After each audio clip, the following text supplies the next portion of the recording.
ang lahat, alalahanin natin at gunitain ang ating mga bayani at martir ng pakikibakang anti-Marcos.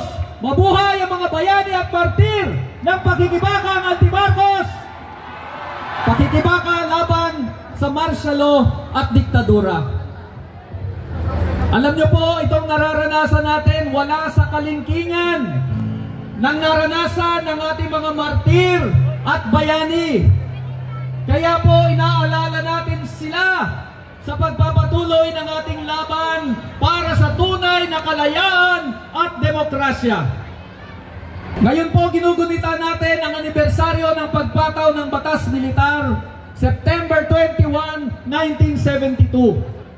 Sino na dito ang buhay na noong September 21, 1972? Meron pa naman. Palakpakan natin yung mga veterano ng pakikibakang antidiktadura. Ako po, buhay na ako noong 1972. Pero wala na ho ako natatandaan dahil 3 years old lang po ako noon. Ang naaalala ko, mula 1 year old hanggang 18 years old, isang presidente lang ang nakilala ko, si Ferdinand Edralin Marcos. Opo. Noong elementary kami, araw-araw kinakanta namin yung bagong pagsilang, yun yung kanta ng bagong lipunan, may bagong buhay. Memorize namin yun. Araw-araw kumakain ako ng Nutriban. O, yun ang pinapakain sa amin sa school. At ang akala ko noon, ang alamat ng malakas at maganda ay tungkol kay Ferdinand at Imelda Marcos.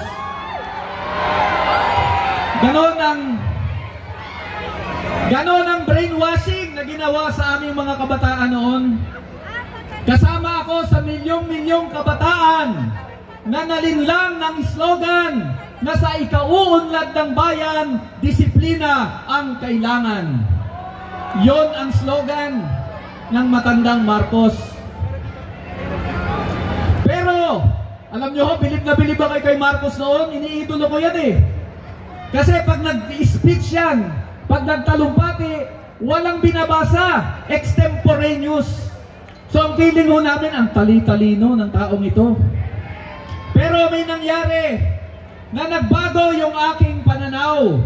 Tandang-tanda ko pa, 11 years old ako. August 27, 1979, pinagbawal ni Marcos ang Voltes 5. Kilala niyo ba si Voltes 5? Oy, magkakaedad lang pala tayo. Pinagbawal ni Marcos ang Voltes 5 dahil takot siya sa mensahe ng Voltes 5 na ang pagkakaisa at sama-samang pagkilos ay maaring magpabagsak ng tiraniya at kasamaan. Doon siya natakot. Kaya mula noon, ang tingin ko na kay Marcos, hindi matalinong tao. Ang tingin ko kay Marcos, gago.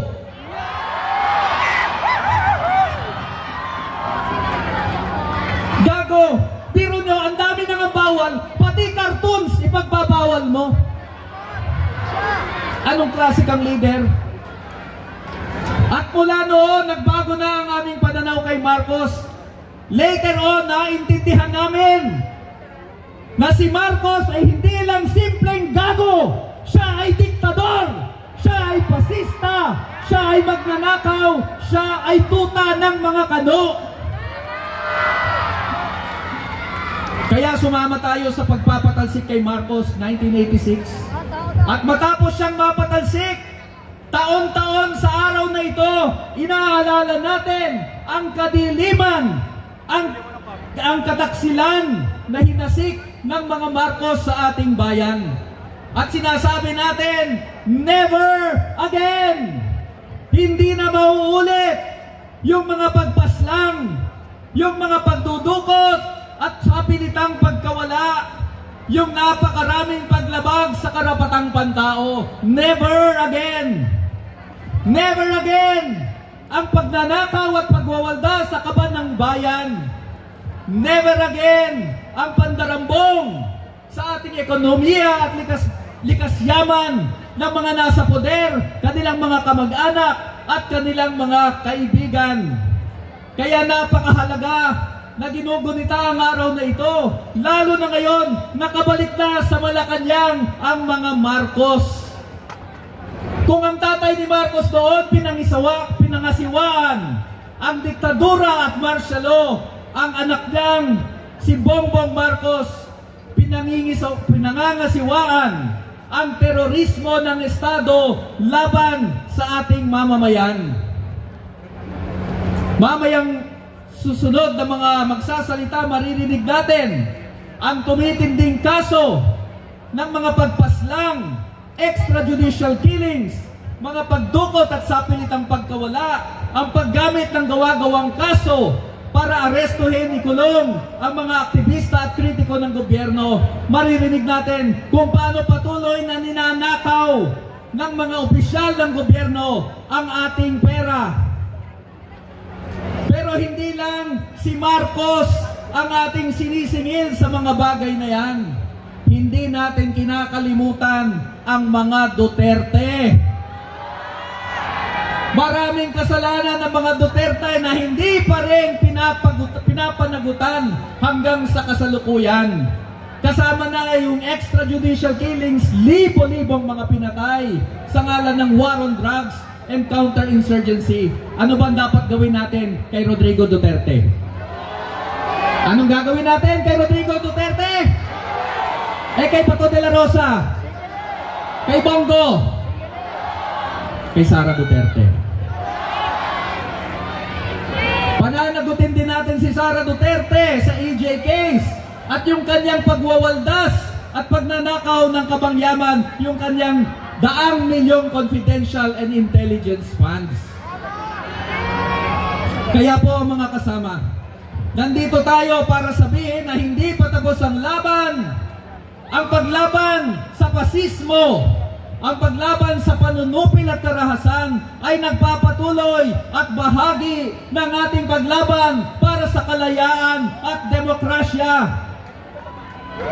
Tinatanghal natin sa araw na ito ang pambansa demokratikong pakikibakan ng mamamayan na antipasista, antipyudal at anti-imperialista.